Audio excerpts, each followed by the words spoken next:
تسليما كثيرا. Chers frères, assalamu alaikum wa rahmatullahi wa barakatuh. D'abord, je tiens à remercier les personnes qui sont à l'origine de cette rencontre. C'est vraiment une très belle réussite, masha'Allah, même si la soirée ne fait que commencer. On sent déjà le parfum de la réussite dans cette rencontre. Donc je les salue. Ils méritent véritablement d'être félicités pour leur engagement, pour leur action. Donc des jeunes à la mosquée qui veulent donner un nouvel élan aux activités au sein de la mosquée et qui essayent de faire du mieux qu'ils peuvent la vérité, parce que chaque croyant qui porte la foi a la mission, la responsabilité d'exposer la vérité, de l'exposer à sa façon, de l'exposer selon ses dispositions, mais en tous les cas, nous sommes investis de cette mission de transmettre la vérité, de transmettre la lumière d'Allah subhanahu wa ta'ala. Alors le sujet qui nous réunit aujourd'hui est celui de la sagesse, al-hikmah. Alors c'est vrai que c'est un sujet qui peut paraître au premier abord assez curieux parce qu'on n'a pas pour habitude d'aborder ce genre de sujet, al-hikmah, et on a encore moins l'habitude de présenter l'islam comme une sagesse. Et pourtant, les autres spiritualités sont souvent présentées comme des sagesses. Le bouddhisme, l'hindouisme sont présentés comme des sagesses orientales. Le taoïsme, toutes ces spiritualités sont présentées comme des sagesses, sont définies comme étant des sagesses. Pourquoi l'islam n'est jamais présenté, notamment de la part des musulmans, comme étant une hikmah, comme étant une sagesse? Et pourtant, nous avons bon nombre de versets qui nous parlent de hikmah. Nous avons plusieurs hadiths du prophète sallallahu alayhi wa sallam qui nous parlent de sagesse. L'un des noms d'Allah est le sage. Et le sage. L'idée à travers cette intervention, c'est de montrer en quoi l'islam, contrairement à toutes les idées reçues, contrairement à tous les préjugés, et des préjugés qui sévissent même au sein de la communauté musulmane, est d'abord et avant tout une sagesse vivante. Et Allah le dit dans le Coran, il le dit dans Surat al-Baqarah, Yu'ti al-hikmata man yasha. Il accorde la sagesse à qui il veut.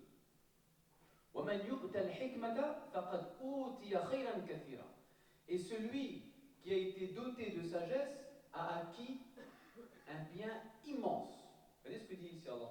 Il dit, Allah donne la sagesse à qui il veut, et celui à qui a été donné la sagesse a obtenu un bien immense, considérable.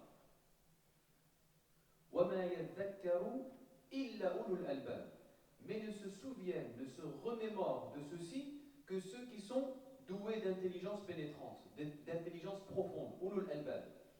Allah subhanahu wa ta'ala, dans ce verset, il établit un lien étroit entre la sagesse et l'intelligence profonde. Ulul albab. Seuls ceux qui sont doués d'une intelligence profonde, ulul albab, c'est comme ça qu'on peut traduire l'expression, parce que dans albab, c'est le pluriel de lub, qui veut dire le noyau, d'accord? C'est l'être, le musulman, qui est capable de briser l'écorce pour atteindre le noyau, le cœur des choses. Donc ceux-là sont les gens de la profondeur. Ulul albab sont les gens de la profondeur. Donc celui qui veut cesser de mener une vie superficielle va tendre vers la sagesse. En fait, seuls ceux qui veulent se délivrer d'une vie superficielle aspirent à l'hikmah, à la sagesse. Et le prophète sallallahu alayhi wa sallam, dans un hadith rapporté par Ibn Majah, qui a été authentifié par As-Suyuti, il dit al-hikmatu, la sagesse, dallatul mu'min. Al-hikmatu, c'est l'ombre du croyant. Et là où il la trouve, haythuma wajadaha, là où il la trouve, il la fait sienne. Il la fait sienne. Là où il trouve la sagesse, il la fait sienne.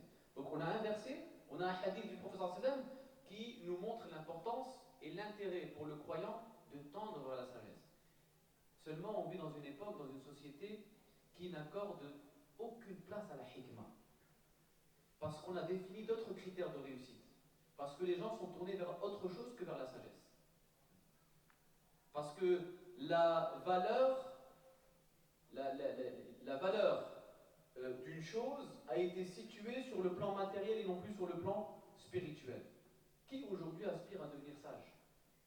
Qui a pour projet dans la vie, a pour but dans la vie de gagner en sagesse, de s'assagir? C'est un projet, c'est le projet d'une vie de gagner en sagesse.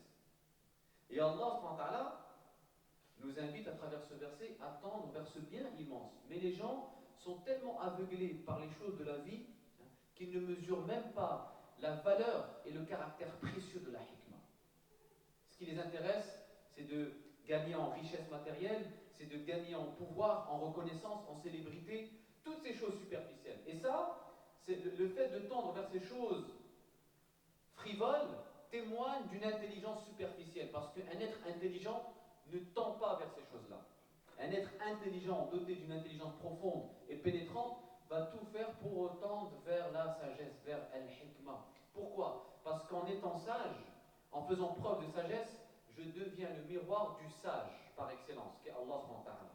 Je deviens le reflet de la sagesse divine sur terre. Donc ça, c'est une chose qui est très importante. Donc on est dans une société qui ne cultive pas le goût de la sagesse. Au contraire, elle va cultiver la cupidité. Elle va cultiver la gourmandise. Et il faut savoir que tout être humain est habité par une soif. Par une soif. Cette soif, si on ne l'assouvit pas par la spiritualité, on va finir par l'assouvir par les biens matériels. Tout être humain est habité par un vide. Tout être humain est habité par un vide ontologique, un vide naturel. Ce vide, s'il n'est pas comblé par la spiritualité, il sera comblé par le matériel, par la vie matérielle. Donc les gens qui courent après les richesses de la dunya, c'est une façon de combler un vide intérieur qu'ils n'ont pas su combler par la spiritualité. Et ça, c'est important parce que ça montre notre rapport, notre qualité, la qualité de notre rapport à Allah et à la vérité. Quand tu vois que ton âme ou ton cœur est tourné vers dunya, vers les choses de ce bas monde, sache que cette attitude intérieure témoigne d'une pauvreté spirituelle. C'est parce que tu es pauvre spirituellement. Et cette pauvreté spirituelle te pousse à combler ou à la compenser par l'accumulation de biens matériels. Ça, c'est une réalité. Et les musulmans de l'époque accordaient une place, les savants de l'époque, accordaient une place très importante à la notion de sagesse. D'ailleurs, en 832, si mes souvenirs sont bons, on a fondé à Bagdad une école qui est entrée dans l'histoire qu'on appelle Baytul Hikmah, la demeure de la sagesse, dans laquelle étaient réunies toutes les sciences, astronomie, philosophie, sciences islamiques, médecine, toutes les sciences étaient réunies dans cette demeure. Comment on l'a appelée? On l'a appelée Baytul Hikmah. Parce que les savants de l'époque avaient une vision profonde de la hikmah. La sagesse avait un caractère universel, elle embrassait toutes les sciences. Et ce qui fait obstacle à la sagesse aujourd'hui, l'un des obstacles à la sagesse, c'est le sectarisme. C'est des gens qui veulent s'enfermer dans une école, dans un courant, dans une idéologie. Quand tu as cette attitude-là, tu ne peux pas tendre vers la sagesse, parce que la sagesse, elle est universelle. Et c'est pourquoi ces gens-là, en fondant Baytul Hikmah, ils ont voulu donner un caractère universel aux sciences. D'ailleurs, le directeur de traduction dans Baytul Hikmah, à cette époque, était un chrétien qui s'appelait Hunayn ibn Ishaq. C'est lui qui dirigeait les traductions à l'intérieur de Baytul Hikmah. Parce qu'ils n'avaient pas cet esprit sectaire, conservateur, ils ont ouvert leur intelligence à tous les savoirs. Et c'est comme ça qu'on gagne en sagesse. Et c'est pourquoi ça rejoint ce que dit le prophète sallam, al-hikmatu dalatul mu'min. La sagesse est la propriété du croyant. Là où il la trouve, il la fait sienne. Là où il la trouve. Donc il ouvre son intelligence et là où il la trouve, il la cultive. Parce que le musulman est par nature un être qui cultive la sagesse. Il est là, il cherche. La question qui se pose, c'est quelle est la différence entre la science et la sagesse? C'est quoi la différence entre la science, al-ilm, et la sagesse? Parce qu'on nous dit souvent, il faut chercher la science. Mais la science n'est pas un but en soi. La science est un moyen. La science est une étape. La finalité, c'est le hikmah. Si tu as la science, tu tu as franchi qu'une étape de ton cheminement. Parce qu'une science sans sagesse, elle peut faire des dégâts. Une connaissance qui est privée de sagesse, elle peut faire beaucoup de dégâts. Et en témoigne aujourd'hui le scientisme, hein, qui génère beaucoup de dégâts dans la société, dans le monde. Ce culte de la science. Comment aujourd'hui on vénère l'ilm, une science qui est devenue frénétique, une science qui est devenue, qui veut se substituer à la foi et à la religion, étant privée de sagesse, eh bien, elle produit en permanence des dégâts et des choses nocives pour l'humanité. Donc, à travers le Coran et la sunna du prophète sallallahu alayhi wa sallam, on comprend ici la place centrale et l'intérêt que doit occuper la sagesse dans la vie du croyant. Ça, c'est une chose, vraiment, pour définir les contours de la hikmah en islam. Le croyant doit tendre vers ça. S'il y a bien une chose qui a de la valeur sur terre, c'est le hikmah. Et je pense qu'aujourd'hui, on ne mesure pas finalement je sais que les sages, dans le monde actuel, sont condamnés à crier dans le désert. Personne n'écoute les sages. Les gens sont tellement absorbés par dunya, quand un sage veut essayer d'apporter un peu de lucidité, quand un sage veut essayer d'éveiller les intelligences, eh bien, il ne trouve que surdité, qu'aveuglement. Personne ne l'écoute. Et limite, on le fait passer pour un fou. Parce que les gens aujourd'hui préfèrent suivre des personnes frivoles, des personnes qui n'ont aucun sens, des personnes qui n'apportent aucune utilité à la société. En témoigne ce qu'on trouve notamment dans les réseaux sociaux. Il y a beaucoup de jeunes musulmans aujourd'hui qui apprennent leur religion sur TikTok. Ce que je dis souvent aux élèves d'Averroès, les gens apprennent leur religion sur TikTok. Les gens apprennent leur religion sur Snapchat. Donc la notion de hikmah a totalement disparu. La connaissance véritable commence à se faire rare, ça devient une denrée rare. Maintenant, c'est des ignorants, des personnes insignifiantes qui viennent se substituer aux véritables savants, aux véritables sages, pour parler, pour exposer un message qu'ils ne comprennent même pas. Un message qui dépasse leur intelligence. Ils veulent transmettre des choses qui les dépassent intellectuellement. Ils ne comprennent même pas ce qu'ils disent quand ils transmettent ou quand ils font des rappels. Et ça fait beaucoup de dégâts. C'est pourquoi le prophète sallallahu alayhi wa sallam, dans un hadith, il dit Jalisul kubara wa sa'ilul ulama wa khalitul hukama. Il dit asseyez-vous auprès des personnes âgées. Questionnez les savants véritables et mélangez-vous aux sages.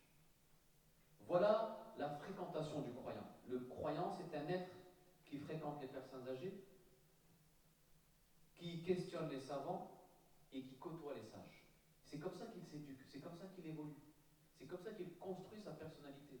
Qui prend le temps parfois de s'asseoir auprès de personnes âgées pour se nourrir de leur expérience?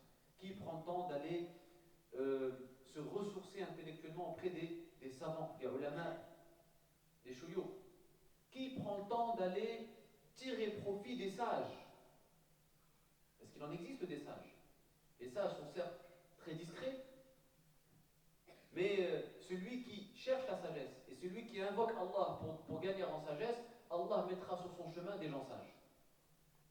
Quelqu'un qui est animé sincèrement par la volonté de gagner en sagesse et de s'assagir dans la vie, Allah mettra sur son chemin des gens sages qui vont l'aider à gagner en sagesse. Et c'est quoi la sagesse? Parce que depuis tout à l'heure on parle de sagesse, mais il faut définir le mot. C'est quoi la sagesse? La sagesse, c'est tout simplement l'art de mettre les choses à leur juste place. L'art de mettre les choses à leur juste place. La sagesse est synonyme d'équilibre, d'harmonie. Parler quand il le faut, choisir les bons mots, le bon geste, la bonne attitude. C'est ça. Adopter les choses là où il faut, comme il le faut. Ça, c'est de la sagesse. C'est un équilibre. Mais cette sagesse n'est possible qu'après un véritable travail d'éducation spirituelle. Pas de sagesse sans éducation spirituelle. Sans guerre contre sa nefs. Parce que ce qui perturbe l'intelligence du croyant, qu'est-ce qui fait dysfonctionner l'intelligence du croyant? C'est son âme, sa nefs. Sa nefs, elle est indocile. Sa nefs, elle est... elle a un caractère habité par l'inquiétude. C'est une âme inquiète, angoissée. Et donc, elle perturbe l'environnement intérieur du croyant. Et cette perturbation intérieure crée un dysfonctionnement au niveau de l'intelligence. Donc, pour se prémunir contre ce dysfonctionnement intellectuel, il faut guérir son âme. Il faut dominer son âme. Et comment on domine son âme? Eh bien, en lui imposant une discipline spirituelle. Il faut lui imposer une discipline. Un jour, il y a un vieil homme qui dit à son petit-fils, je l'ai raconté récemment cette petite anecdote, c'est une petite sagesse, un vieil homme qui dit à son fils, à son petit-fils, tu sais, mon cher enfant, il y a en chaque personne deux loups, un bon et un mauvais. En chaque personne, il y a deux loups. Et là, l'enfant interpelle son grand-père et lui dit, mais lequel des deux vaincra? Qui dominera entre les deux loups? Et là, le grand-père de répondre, celui que tu nourris. Celui que tu vas nourrir, c'est lui qui va dominer. Il y a une tension à l'intérieur de nous-mêmes, entre deux loups. Ça, c'est une image qu'un grand-père donne pour parler à un enfant, c'est-à-dire qu'il s'adapte à l'intelligence de l'enfant. Il parle avec les mots d'un enfant, donc un loup, deux loups, un bon, un méchant. Mais même si les mots paraissent simples, l'enseignement est extrêmement profond. Il lui dit, celui qui va dominer, c'est celui que tu vas nourrir. Si tu nourris le loup méchant, eh bien, il va prendre le dessus sur le loup bon, et vice-versa. Donc, la solution, c'est quoi? C'est de nourrir le bon loup. De nourrir la fitra. Parce que la fitra, c'est l'aspect positif de notre être qui se trouve en permanence menacé par cette âme indocile. Donc il faut que je nourrisse la fitra. Comment je vais la nourrir? Pour qu'elle puisse dominer, pour qu'elle puisse prendre le dessus sur mon âme qui est indocile. Comment je vais la nourrir, cette fitra? Par la prière, par la lecture du Coran, en faisant le bien, en invoquant Allah, en pratiquant le dhikr, je nourris la fitra. Et quand je donne de la force spirituelle à cette fitra, elle finit par avoir le dessus sur l'âme. Et l'âme, cette âme qui pousse au mal, cette âme indocile, finit par déposer les armes. Elle capitule. Elle dépose les armes de la passion, les armes de la jalousie, les armes, parce que ce sont toutes ces armes qu'elle exploite, qu'elle utilise pour nous détourner de la vérité. Donc elle va déposer les armes et elle va se soumettre. Et c'est ça la notion de l'islam. L'islam, c'est la soumission. C'est la soumission de l'âme à la fitra. Et quand l'âme est soumise intérieurement, qu'est-ce qui se passe? Eh bien, la tension se dissipe pour laisser place à la paix. On vit en paix. Et quand tu es en paix, tu deviens sage. Et c'est pourquoi l'islam veut aussi dire salam, qui veut dire paix. Quand l'âme se soumet, la paix s'installe. L'âme est pacifiée. Il y a un climat de sérénité qui s'installe. Il y a un climat. Et quand une personne est très sereine, est apaisée, elle a l'âme pacifiée, eh bien elle devient très sage. Elle devient extrêmement sage et rayonnante. Et elle devient même une source de baraka dans son entourage. Une personne qui est habitée par la sagesse, une personne qui est parvenue à pacifier son âme, devient source de baraka dans la vie. Mais ça demande de la discipline, ça demande une façon d'être, ça demande un état d'esprit, ça demande de s'imposer une certaine rigueur. Il n'y a pas de secret, parce que souvent on se pose la question comment faire pour gagner en sagesse, comment faire pour se rapprocher d'Allah. Il n'y a pas de secret. Il faut tout simplement se réconcilier avec la pratique de l'islam. Se réapproprier la pratique de l'islam, s'en imprégner, et vous allez voir, vous allez jouir de tous les secrets que contiennent ces pratiques, ces rites. Il y a beaucoup de secrets dans la prière. Il y a beaucoup de secrets dans le zikr. Il y a beaucoup de secrets dans la lecture du Coran. Il y a beaucoup de secrets. Encore faut-il prendre le temps de se réapproprier. Je prie déjà, oui, mais il va falloir te réapproprier la prière. Redonne-lui du sens.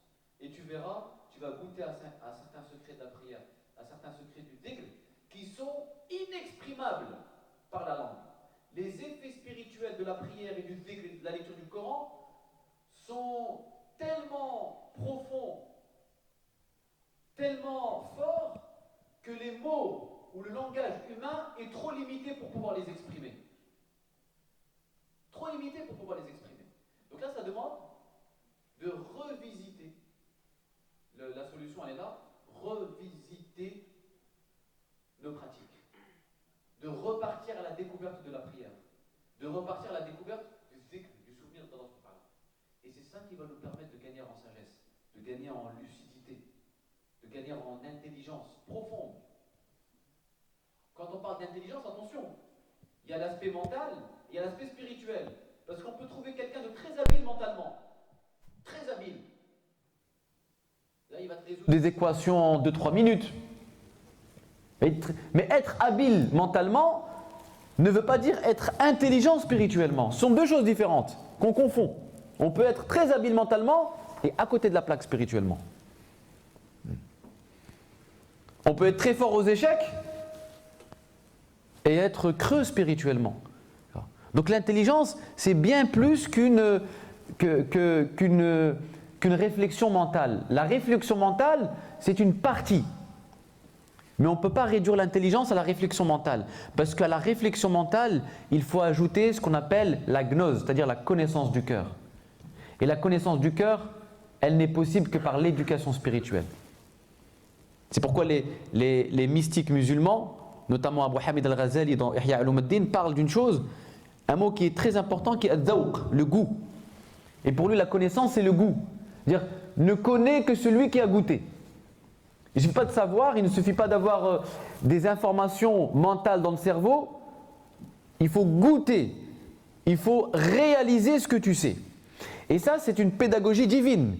Le prophète sallallahu alayhi wa sallam, lorsqu'il reçoit la révélation Iqra, il y a ce qu'on appelle dans la vie du prophète sallallahu alayhi wa sallam un moment d'interruption de la révélation qui va durer 6 mois, selon la majorité des historiens. Pourquoi ces 6 mois? Pourquoi 6 mois de silence divin? Le silence divin venait laisser le temps au prophète sallallahu alayhi wa sallam de s'imprégner et de réaliser ce qu'il venait de recevoir. Tu as reçu 5 versets. C'est que 5 versets ou 6 versets. 6 mois pour les réaliser, les mettre en pratique. L'éducation. On n'est pas dans la précipitation, dans l'accumulation quantitative de connaissances, dans la consommation stérile de vidéos, de rappels. Non, c'est 6 versets seulement, 6 mois pour t'en imprégner. 6 mois pour les réaliser, pour les intégrer dans la conscience, pour les enraciner. Et c'est comme ça qu'on gagne en profondeur, c'est comme ça qu'on gagne en relief, en consistance. On devient un être profond. On revient à la notion de ulul albab. Les gens qui sont doués d'intelligence profonde, les gens de la profondeur, en opposition aux êtres superficiels. Donc tout cela appelle à reconsidérer notre rapport à la pratique et à la religion. Un jour, un ethnologue voulait étudier un peu la culture d'une tribu en Australie. Donc il va étudier un peu leur culture, leur façon d'être, leur mode de vie. Et quand il arrive là-bas, il s'aperçoit d'une chose. Il s'est rendu compte d'une chose qui l'a interpellé. Il voit que les gens de cette tribu, quand ils marchaient, quand ils se promenaient, ils marquaient souvent des arrêts. Pas pour manger, pas pour se reposer, pas pour s'asseoir, mais ils marquent des arrêts comme ceci. Ils marchent et ils s'arrêtent. Ils marchent et ils s'arrêtent. Donc là, l'ethnologue, il est curieux de savoir, il est curieux de comprendre cette attitude, cette culture, cette coutume présente dans cette tribu. Il pose la question au chef de la tribu, mais pourquoi à chaque fois vous marquez des arrêts en marchant? Et là, le chef de la tribu apporte une réponse qui défie toute logique. Il lui dit, on marque des arrêts pour laisser le temps à notre âme de nous rejoindre. Un ethnologue, un scientifique, lui c'est un scientifique, lui il a l'habitude, il est habitué à la science dure, à l'expérimentation pratique. Et là, il lui apporte une réponse. Comment il va intégrer ça dans son analyse scientifique? Il dit, on attend que l'âme rejoigne le corps. Mais qu'est-ce que cela veut dire? Ça veut dire qu'en fait, ces gens-là étaient habités par une sagesse, par une spiritualité extrêmement profonde, qui consistait à créer une harmonie entre le corps et l'âme. C'est-à-dire de toujours faire en sorte que l'âme ou l'esprit soit en phase avec le corps. C'est-à-dire que le corps ralentit pour laisser le temps à l'âme de suivre le rythme et d'apprécier, de se recueillir dans ce qu'elle fait. Et ça, c'est une sagesse qui est très importante, surtout dans un univers qui est caractérisé par ce qu'on appelle l'accélération sociale. Tout va trop vite. Les gens se plaignent de la vitesse. Ils se plaignent de la famine temporelle. On n'a plus de temps, le temps passe vite, etc. Parce qu'ils ont adopté un mode de vie. Vous savez, le mode de vie que nous avons adopté à notre époque, c'est un mode de vie qui offense la nature humaine. En fait, c'est un mode de vie qui n'est pas fait pour l'homme. Nous avons fabriqué un style de vie, une manière d'exister qui n'est pas compatible avec la nature humaine. C'est violent pour la nature humaine. Donc cette sagesse, qu'est-ce qu'elle nous dit? Elle nous dit, il va falloir reconsidérer ta manière de vivre pour permettre à ton âme, à ton esprit de se nourrir, de se ressourcer. Ton corps va trop vite. Et tu ne laisses pas le temps à l'âme de se recueillir. Quand tu pries, tu vas trop vite, tu ne laisses pas le temps à ton âme de se ressourcer dans sa prière. Quand tu marches, tu vas trop vite. Tu ne laisses pas le temps à ton âme d'apprécier, de savourer les signes de Dieu qu'il y a autour de toi. C'est ce que signifie la sagesse. Aujourd'hui, les gens, ils marchent la tête baissée. Ils sont tous cloués sur leur smartphone. Hein. C'est ça, la vie des smartphoniens, c'est ça.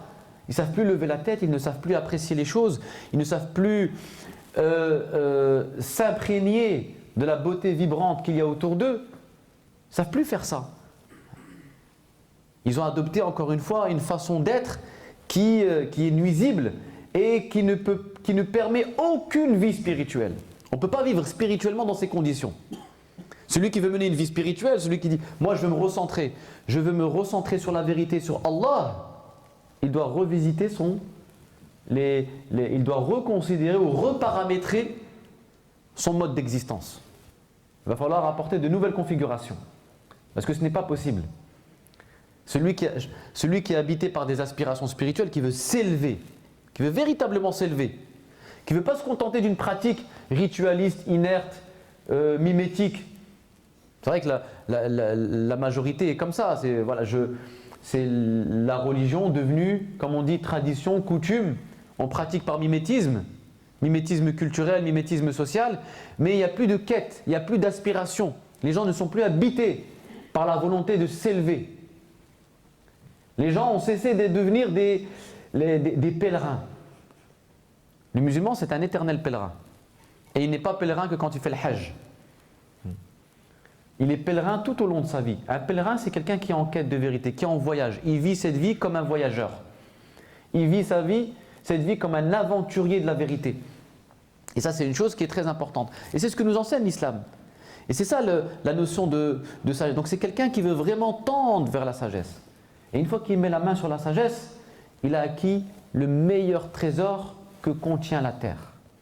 Le plus beau trésor que contient la terre, c'est le hikmah. Et c'est pourquoi les gens se trompent quand ils courent après autre chose que le hikmah, que la sagesse. Et comment elle s'acquiert? La sagesse, le prophète sallam, qui est, vous savez, la sunna du prophète, elle est qualifiée de sagesse dans le Coran. Elle est qualifiée de sagesse, de hikmah, parce que le prophète nous donne les outils, les moyens d'atteindre la sagesse. Il va dire notamment une chose qui est très importante. Il dit Al-ilmu ilman. La science est de deux sortes. Ilmun fil qalbi, fadhalika al-ilmu nafi'. Il y a une science du cœur et c'est la science utile, c'est la véritable science, c'est la science qui est bénéfique. Wa ilmun 'ala al-lisan, fadhalika hujjatullahi 'ala ibni Adam. Il y a une science qui n'est que discours et cette science-là sera une preuve entre les mains de Dieu contre le fils d'Adam, contre l'être humain. Donc, al-ilmu ilman. Il y a deux types de sciences, une science du cœur et une science qui n'est que bavardage, qui n'est que discours. Donc là, le prophète, en faisant cette distinction, qu'est-ce qu'il nous dit? Il dit il y a une science qui n'est qu'érudition, qu'étalage. Et il y a une science qui est beaucoup plus profonde et qui est la science du cœur. C'est la science qui émane de notre intériorité, celle qui nous permet, celle qui nous éclaire véritablement sur le monde. Parce que le monde est obscurité sans la lumière du cœur. Le monde est obscurité sans la lumière du cœur.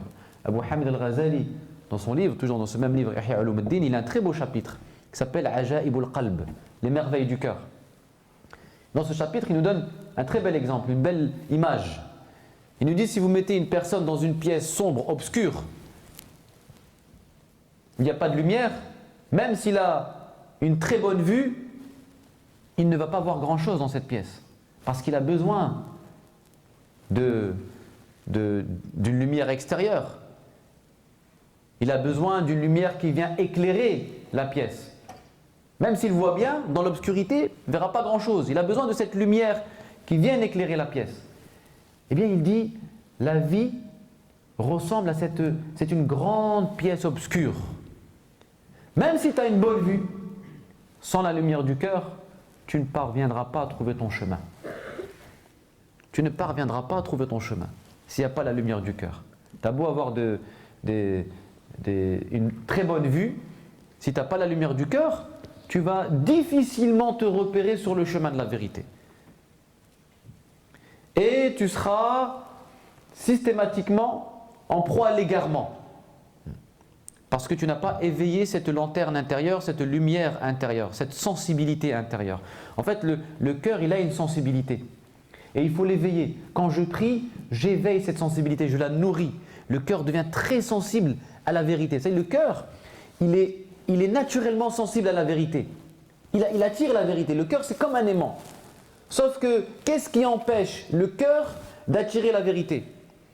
C'est une poussière épaisse, une croûte terrestre qui s'est posée sur le cœur. C'est la poussière de la dunya, c'est la poussière de l'ego, de la nefs. Cette poussière, quand elle se pose sur le cœur, elle empêche le cœur d'attirer. Elle perd sa force d'attraction, comme un aimant. Quand vous mettez de la poussière dessus, il n'attire plus les choses. Il n'attire plus le métal. Le cœur, c'est la même chose. Le cœur, il est naturellement disposé à attirer la vérité, mais il est voilé par une couche très épaisse de poussière de la dunya et de l'ego. De la dunya et de l'ego. Et les savants nous disent qu'il y a 3 ennemis dans notre cheminement spirituel qui nous empêchent de gagner en sagesse. Premier ennemi, l'ego, la nefs. Deuxième, dunya. Et troisième, shaitan. Bien évidemment, ces 3 ennemis-là ont formé une alliance, ce qu'on va appeler les coalisés. Et ça fait référence à quoi? Ça fait référence à l'une des batailles du prophète sallallahu alayhi wa sallam. Ghazwat al-Khandaq, la bataille du fossé, al-Ahzab. Toute une sourate qui évoque cet épisode de la vie du prophète sallallahu alayhi wa sallam. Donc, ces 3 ennemis font alliance et ils vont devenir de véritables producteurs ensemble. Producteurs de quoi? D'illusions. Et ils ont un outil, un instrument. Quel est l'instrument de l'illusion? At-tazyin, l'embellissement. C'est-à-dire qu'ensemble, à 3, l'âme, elle a beaucoup d'appétit pour la vie. Elle aime la vie, elle aime dunya. Dunya produit des illusions. Et shaitan, il joue sur la faiblesse de l'âme. Il va surfer sur la faiblesse de l'âme pour que l'âme tombe dans les pièges de la dunya. Comment? En embellissant. C'est-à-dire que shaitan, il a ce pouvoir d'embellir le mal. Comme il l'a fait à Adam alayhi salam et l'arbre. Il a embelli l'arbre. Et c'est comme ça, shaitan, il a ce don cet art d'embellir le mal et de t'illusionner, de te tromper. C'est une forme de sorcellerie. Ça, c'est la véritable sorcellerie. Contrairement au sihr qu'on entend. Ça, c'est la vraie sorcellerie, celle qui t'illusionne sur la vérité et qui t'embellit le mal. Ça, c'est du sihr, le véritable sihr, dont il faut se méfier. Donc, ces 3 ennemis, ce sont ces 3 ennemis qu'il faut combattre. Mais le premier, celui qui est redoutable, c'est l'ego. Parce que si tu domines ton ego, naturellement, automatiquement, tu diminues l'influence de Shaitan et de la dunya. Parce que la dunya et Shaitan ne font que s'appuyer sur les faiblesses de l'ego. Mais si l'ego, il est dominé, il est maîtrisé, Shaitan n'a plus trop de pouvoir sur toi. Shaitan n'a plus trop de pouvoir sur toi. Et c'est pourquoi Allah dit dans le Coran que Shaitan n'a pas de pouvoir sur les gens sincères. Ceux qui sont animés par une quête sincère de vérité et de sagesse. Il n'a plus trop de pouvoir sur ces gens-là. Son pouvoir est diminué. Donc qu'est-ce que je dois faire? Je dois commencer, par invoquer Allah subhanahu wa ta'ala. La première arme pour cheminer, pour atteindre la vérité, c'est l'invocation. Je demande à Allah de m'accorder la vérité, de m'accorder la sagesse. L'invocation, c'est une arme qui ouvre le cœur aux influences spirituelles. Il y a de belles influences spirituelles et il faut ouvrir son cœur à ces influences spirituelles. Pour faire face à tous ces coalisés, Shaitan, Dunya et l'ego. Comme l'a fait symboliquement. Si on revient à la bataille de l'Khandaq, que s'est-il passé? Le prophète sallallahu alayhi wa sallam apprend qu'une armée de 10 000 soldats, les Quraysh qui ont fait alliance avec pas mal de tribus, au point de mobiliser un effectif de 10 000 soldats pour aller anéantir Médine, le prophète sallallahu alayhi wa sallam, il apprend ceci. Il a vent du mouvement des Quraysh et de leurs alliés, des coalisés, tous ces gens-là, tous ces ennemis. Et le Coran fait référence à cet épisode en disant aux musulmans, souvenez-vous le jour où vous avez été attaqués de toutes parts, vous avez été cernés, vous avez été encerclés. Souvenez-vous de cette épreuve, c'était difficile. Les musulmans, le prophète sallallahu alayhi wa sallam ne savait plus où mettre de la tête.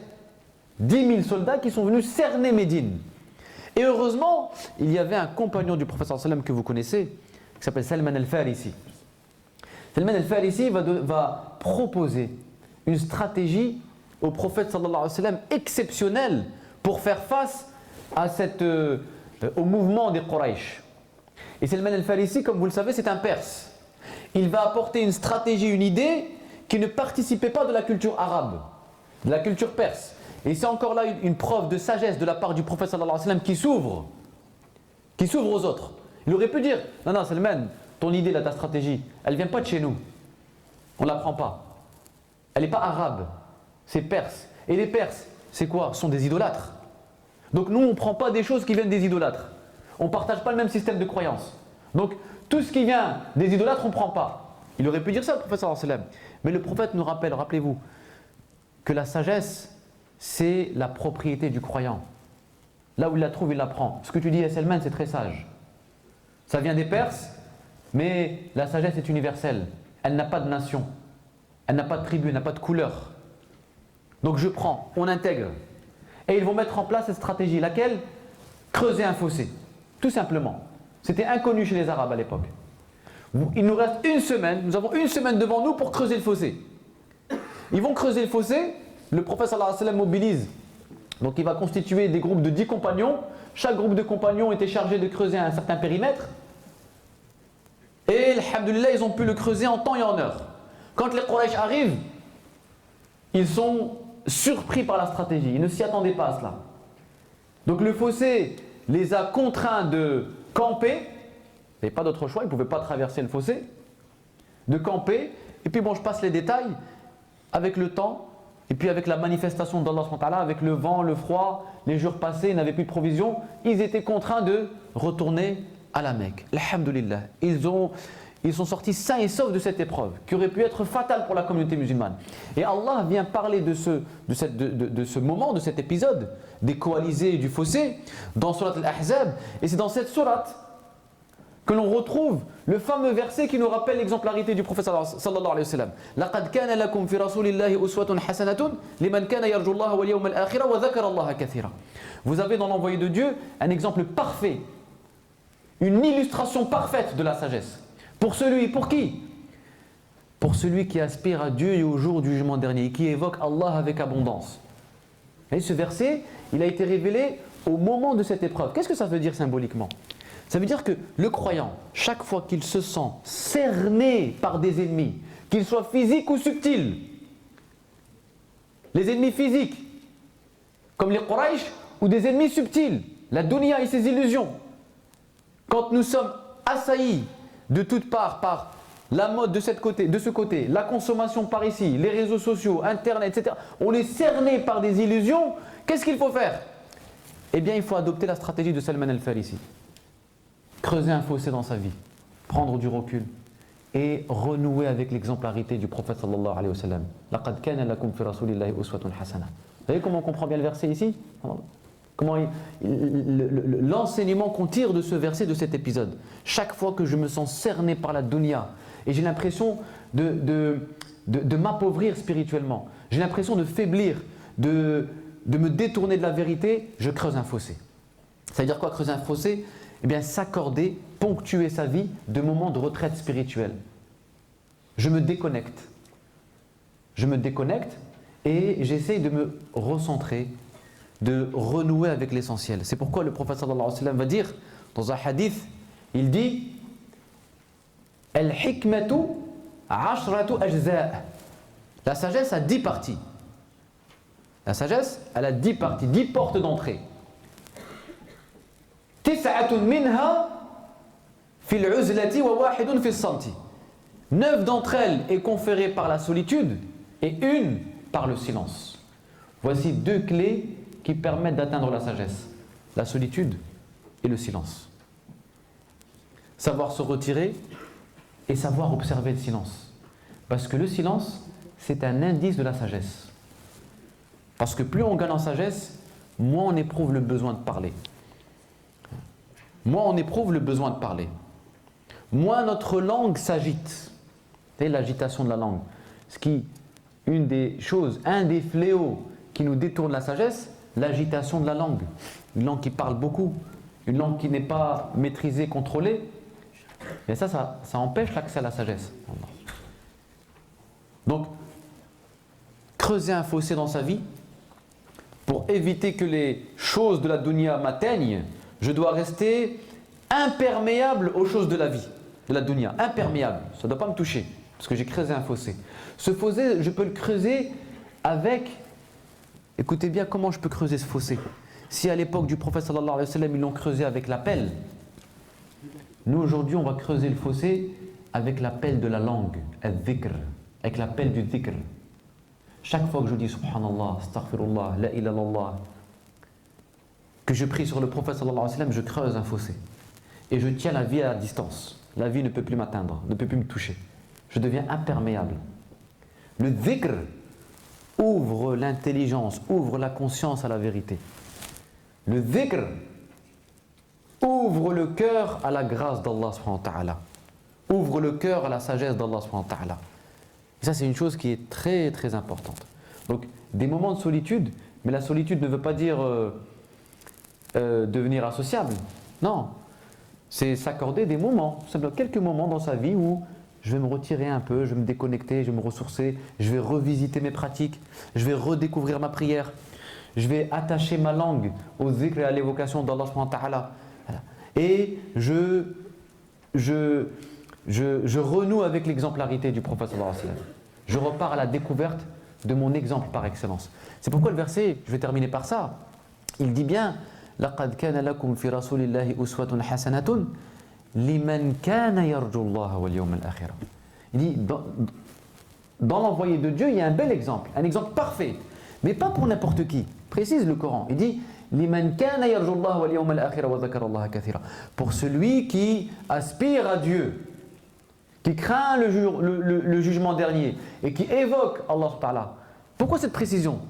Ça veut dire que les personnes qui sont assoiffés de dunya, ces gens-là, même s'ils sont musulmans, parce que tu peux être musulman et assoiffé de dunya, ben les gens qui sont assoiffés de dunya ne verront pas dans l'envoyé de Dieu un exemple.